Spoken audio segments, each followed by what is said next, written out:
Al-Baqarah 116 sampai 120. Kita lanjut pada ayat 116. Dan mereka berkata, Allah mempunyai anak, Maha suci Allah, bahkan miliknya lah apa yang di langit dan di bumi, semua tunduk kepadanya.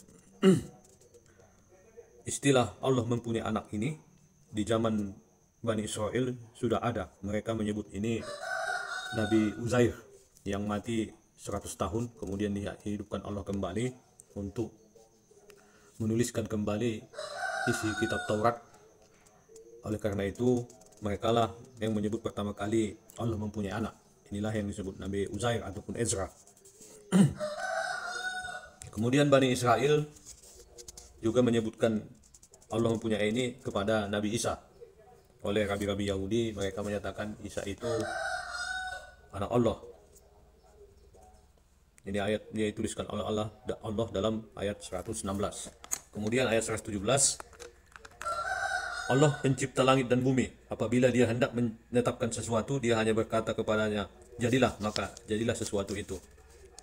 Allah sangat mudah untuk menciptakan sesuatu. Hanya menyebutkan kun fayakun, maka jadilah sesuatu itu. Ayat 118, dan orang-orang yang tidak mengetahui berkata, mengapa Allah tidak berbicara dengan kita atau datang tanda-tanda kekuasaannya kepada kita? Demikian pula orang-orang yang sebelum mereka telah berkata seperti ucapan mereka itu. Hati mereka serupa, sesungguhnya telah kami jelaskan tanda kekuasaan kami kepada orang-orang yang yakin. Ayat 118 ini kembali menceritakan bahwa hari ini banyak juga pertanyaan mengapa Allah tidak berbicara kepada kita langsung ataupun hadir di hadapan kita. Allah mengatakan ini, orang-orang terdahulu juga sudah mengatakan seperti itu. Inilah yang terjadi di zaman Nabi Musa. Mereka meminta kepada Nabi Musa untuk menghadirkan Allah. Allah menyambarnya dengan petir dan mematikan 20 orang tersebut. Kemudian Nabi Musa meminta dihidupkan kembali. Nah, itulah yang terjadi di zaman Nabi Musa. Ayat 119, sungguh kami telah mengutusmu Muhammad dengan kebenaran, sebagai pembawa berita gembira dan memberi peringatan. Dan engkau tidak akan diminta pertanggungjawaban tentang penghuni-penghuni neraka. Allah mengutus Nabi Muhammad dengan kebenaran sebagai pembawa berita gembira dan memberi peringatan. Tidak ada tanggung jawab Rasulullah terhadap mereka penghuni-penghuni neraka. Rasulullah hanya menyampaikan berita gembira dan memberi peringatan. Ayat 120. Dan orang-orang Yahudi dan Nasrani tidak akan rela kepadamu Muhammad sebelum engkau mengikuti agama mereka. Katakanlah, sesungguhnya petunjuk Allah itulah petunjuk yang sebenarnya. Dan jika engkau mengikuti keinginan mereka, serta ilmu kebenaran sampai kepadamu, tidak akan ada bagimu pelindung dan penolong dari Allah. Artinya, Yahudi dan Nasrani tidak akan rela kepada Nabi Muhammad sebelum mengikuti agama mereka. Dan Allah memberi perintah kepada Nabi Muhammad, sesungguhnya petunjuk Allah itulah petunjuk yang sebenarnya. Jika engkau mengikuti keinginan mereka setelah kebenaran sampai kepadamu, tidak akan ada pertolongan dan perlindungan dari Allah. Demikian. Assalamualaikum warahmatullahi wabarakatuh. Al-Baqarah 121 sampai 125. Kita lanjut pada ayat 121 surat Al-Baqarah. Orang-orang yang telah kami beri kitab, mereka membacanya sebagaimana mestinya. Mereka itulah yang beriman kepadanya. Dan barang siapa ingkar kepadanya, mereka itulah orang-orang yang rugi. Kitab yang dimaksud di sini adalah mulai dari kitab Taurat, kemudian Injil hingga Al-Quran.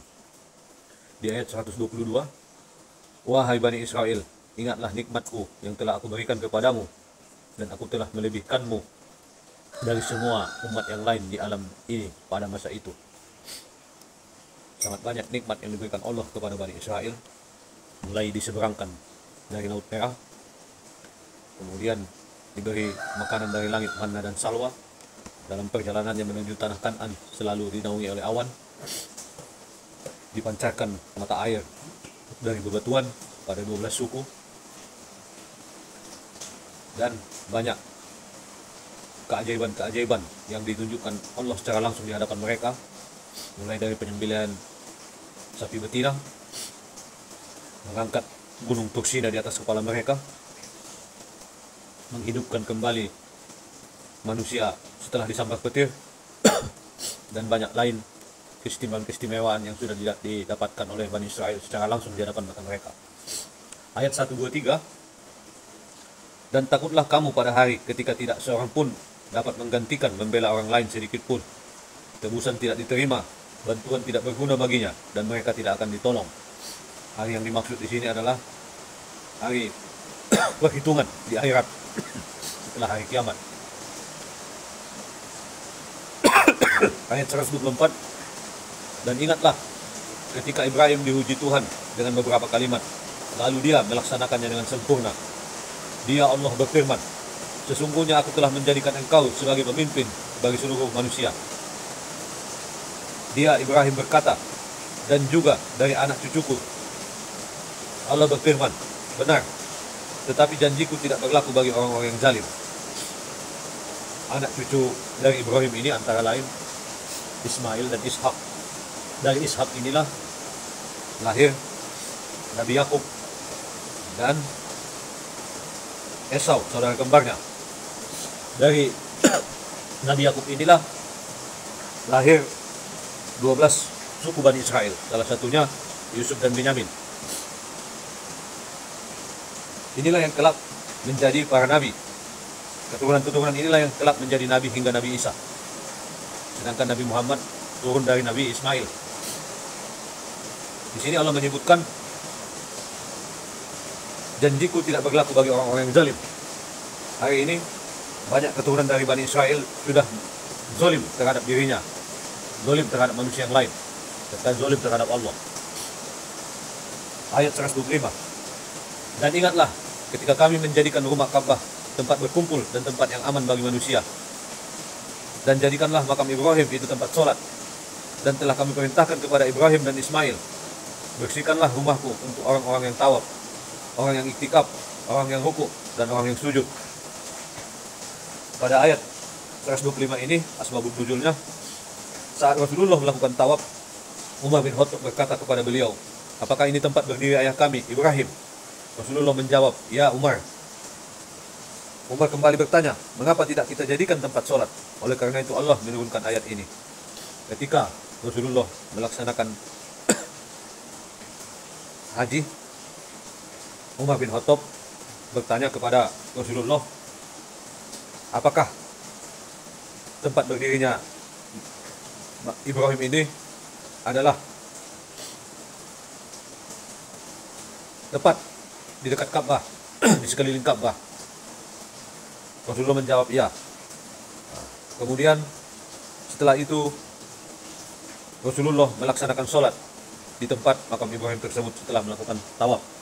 Inilah yang menjadikan salah satu sebagai sunnah untuk melaksanakan sholat di makam Ibrahim setelah melaksanakan tawaf. Demikian. Assalamualaikum warahmatullahi wabarakatuh. Kisah Ibrahim, Ka'bah, Haji, Islam dan para nabi Bani Israel. 26 sampai 135 surat Al-Baqarah. Ini secara spesifik Rasulullah bercerita tentang Nabi Ibrahim, kisah Nabi Ibrahim, dan sedikit tentang Yakub sebagai cucu dari Ibrahim.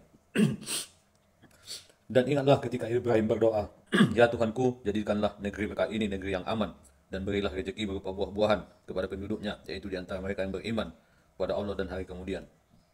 Allah berfirman, dan kepada orang yang kafir akan aku beri kesenangan sementara kemudian aku paksa dia ke dalam azab neraka, dan itulah seburuk-buruk tempat kembali. Di sini dikatakan bahwa negeri Mekah itu adalah negeri yang aman, negeri yang diberi rezeki berupa buah-buahan kepada penduduknya. Allah menjamin akan kesejahteraan negeri Mekah. Kemudian Allah berfirman, Allah akan memberi kesenangan kepada orang yang kafir untuk sementara waktu, dan kelak akan dipaksa ke dalam api neraka, seburuk-buruk tempat kembali. Ayat 127. Dan ingatlah ketika Ibrahim meninggikan pondasi Baitullah bersama Ismail, seraya berdoa, ya Tuhan kami, terimalah amal dari kami. Sungguh Engkau lah yang maha mendengar, maha mengetahui. Bahwa Ka'bah itu adalah pondasi yang ditinggikan oleh Ibrahim dan Ismail. Dulu pertama kali sejak bumi ada, Ka'bah ini sudah ada, namun belum ditinggikan. Disinilah dulu Nabi Adam bertawaf. Lintasan tawaf ini yang dikawal beserta malaikat, inilah yang menjadi tanah suci di tanah Mekah. penentuan batas wilayah tanah suci ini, inilah rombongan dari malaikat yang menemani Adam dalam melaksanakan tawaf. Ayat 128, ya Tuhan kami, jadikanlah kami orang yang berserah diri kepadamu, dan cucu anak kami juga yang telah berserah diri kepadamu. Dan tunjukkanlah kami cara-cara melakukan ibadah haji, dan terimalah taubat kami. Sungguh engkau yang maha menerima taubat dan maha penyayang. Ayat 128 ini menceritakan bagaimana Nabi Ibrahim mendapat petunjuk dari Allah dalam melaksanakan tata cara ibadah haji. Kemudian ayat 129, ya Tuhan kami, utuslah di tengah mereka seorang rasul dari kalangan mereka sendiri, yang akan membaca kepada mereka ayat-ayat-Mu dan mengajarkan kitab dan hikmah kepada mereka, dan mensucikan mereka. Sungguh engkau yang maha perkasa. Ayat 129 ini menceritakan bahwa sejak Nabi Musa sampai dengan Nabi Isa, ini adalah nabi dari kalangan mereka sendiri. Setelah Nabi Musa, ada Nabi Daud, Nabi Sulaiman, Nabi Ilyas, Nabi Ilyasah, Nabi Yunus, Nabi Zakaria, Nabi Yahya, dan Nabi Isa adalah dari kalangan Bani Israel sendiri. Tetapi mereka mengingkarinya, bahkan membunuhnya. Ayat 130, dan orang yang membenci agama Ibrahim hanyalah orang yang memperbodoh dirinya sendiri. Dan sungguh telah kami memilihnya, Ibrahim, di dunia ini. Dan sesungguhnya di akhirat dia termasuk orang yang saleh. Allah mengatakan bahwa orang yang membenci agama Ibrahim adalah orang yang membodohi dirinya sendiri. Ayat 131, ingatlah ketika Tuhan berfirman kepada Ibrahim, berserah dirilah. Dia menjawab, aku berserah diri kepada Tuhan seluruh alam. It's qala lahu rabbuhu aslim, qala aslamtu li rabbil alamin. Inilah yang menjadi asal kata nama Islam, aslim. Ayat 132, dan Ibrahim mewasiatkan ucapan itu kepada anaknya, demikian pula Yakub, wahai anak-anakku, sesungguhnya Allah telah memilih agama ini untukmu, maka jadikanlah kamu mati kecuali dalam keadaan muslim. Wasiat Nabi Ibrahim kepada anak-anaknya adalah Ismail dan Ishak. Ishak melahirkan dua anak, Yakub dan Esau, saudara kembarnya. Inilah yang disebut untuk kepada keturunannya untuk tetap memilih agama ini dan jangan mati kecuali dalam keadaan muslim. Ayat 133, apakah kamu menjadi saksi saat maut akan menjemput Yakub ketika ia berkata kepada anak-anaknya, apakah kamu sembah apa yang kamu sembah sepeninggalku? Mereka menjawab, kami akan menyembah Tuhanmu dan Tuhan nenek moyangmu, yaitu Ibrahim, Ismail dan Ishak, yaitu Tuhan yang Maha Esa. Kami hanyalah berserah diri kepadanya. Ayat 134, itulah umat yang telah lalu, baginya apa yang telah mereka usahakan, dan bagimu apa yang telah kamu usahakan, dan kamu tidak akan diminta pertanggungjawaban tentang apa yang dahulu mereka kerjakan. Ayat 134 ini adalah bagian dari penutup yang disampaikan kepada Rasulullah, itulah umat yang telah lalu, baginya apa yang mereka usahakan, dan bagimu apa yang telah kamu usahakan. Ayat 135, dan mereka itu berkata, jadilah kamu penganut Yahudi dan Nasrani, niscaya kamu mendapat petunjuk. Katakanlah, tidak, tetapi kami ikuti agama Ibrahim dan yang lurus, dan tidak termasuk golongan orang-orang yang mempersekutukan Tuhan. Ayat 135 ini, Yahudi dan Nasrani selalu mengajak agama Islam untuk mengikuti agama mereka. Tetapi katakanlah tidak, agama Ibrahim adalah agama yang lurus dan tidak termasuk orang yang mempersekutukan Tuhan. Demikian, Assalamualaikum warahmatullahi wabarakatuh. Al-Baqarah 136 sampai 141. Kita lanjut kepada ayat 136. Katakanlah, kami beriman kepada Allah dan kepada apa yang diturunkan kepada kami, dan kepada apa yang diturunkan kepada Ibrahim, Ismail, Ishak, Yakub dan anak cucunya, dan kepada apa yang diberikan kepada Musa dan Isa, serta kepada apa yang diberikan kepada nabi-nabi dari Tuhan mereka. Kami tidak membeda-bedakan seorang pun di antara mereka, dan kami berserah diri kepadanya. Ayat 136 ini, Allah mengatakan kepada Rasulullah untuk mengatakan, kami beriman kepada Allah dan kepada yang diturunkan kepada kami, kepada yang diturunkan kepada Ibrahim, Ismail, Ishak, Yakub dan anak cucunya, yaitu Yusuf dan nabi-nabi setelahnya, antara lain Nabi Musa dan Nabi Isa. Kemudian Rasulullah mengatakan, kami tidak membeda-bedakan seorang pun di antara mereka, di antara para nabi tersebut. Ajaran itulah yang terus dilaksanakan oleh Rasulullah, disempurnakan melalui Al-Quran dan risalah-risalah yang diterima dari Allah. Ayat 137, maka jika mereka telah beriman sebagaimana yang kamu imani, sungguh mereka telah mendapat petunjuk. Tetapi jika mereka berpaling, sesungguhnya mereka berada dalam permusuhan denganmu. Maka Allah mencukupkan engkau Muhammad terhadap mereka dengan pertolongannya. Dia maha mendengar dan maha mengetahui. Ayat 138, sibgoh Allah. Siapakah yang lebih baik sibgohnya daripada Allah? Dan kepadanya kami menyembah.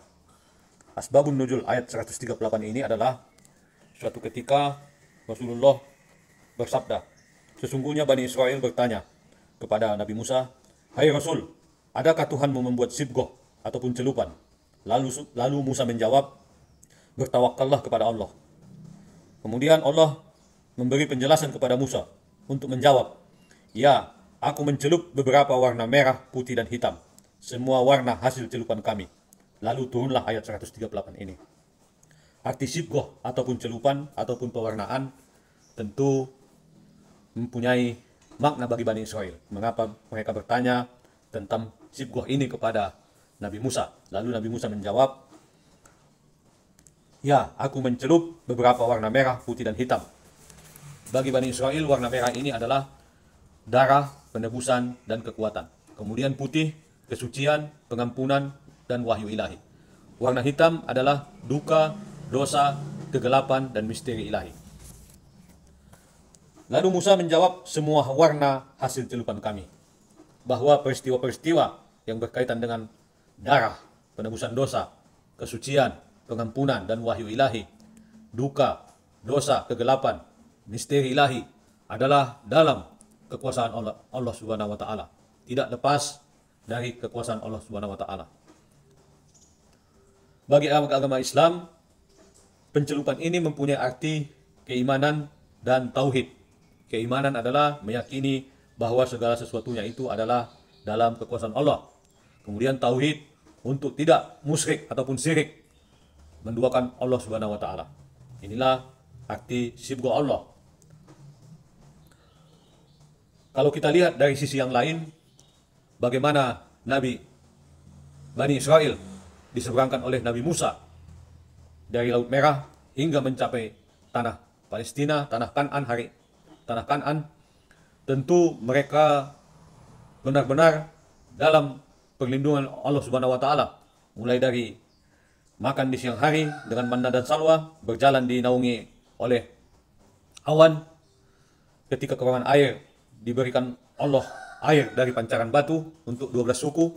Tentu ini adalah suatu perjalanan yang seharusnya mendekatkan diri mereka kepada Allah, yang seharusnya mereka kenal akan Allah, yang seharusnya mereka mengakui keberadaan Allah, tetapi mereka mengingkari itu semua, mulai dari menolak ajaran yang disampaikan para nabi, membunuh para nabi, dan merusak kitab yang mereka terima dengan mencampur tulisan-tulisan yang mereka buat sendiri.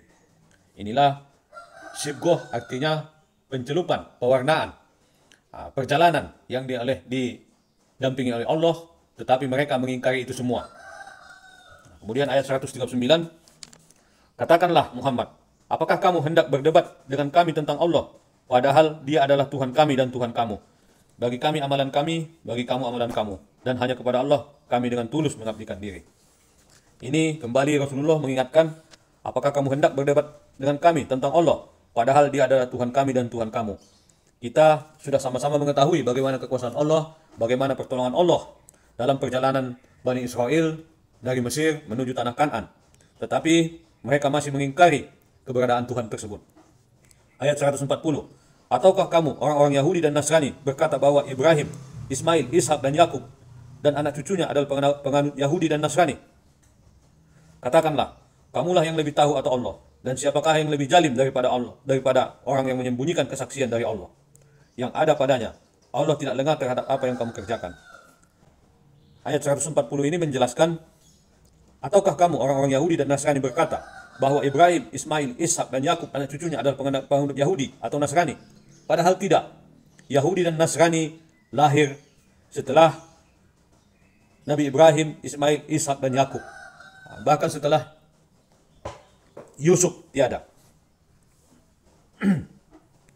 Diteruskan oleh Nabi Musa, belum ada Yahudi, tetapi masih agama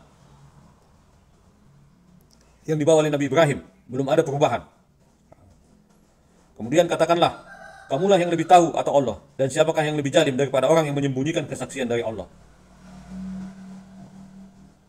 Ayat 141, itulah umat yang telah lalu, baginya apa yang telah mereka usahakan, dan bagimu apa yang telah kamu usahakan, dan kamu tidak akan diminta pertanggungjawaban tentang apa yang dahulu mereka kerjakan.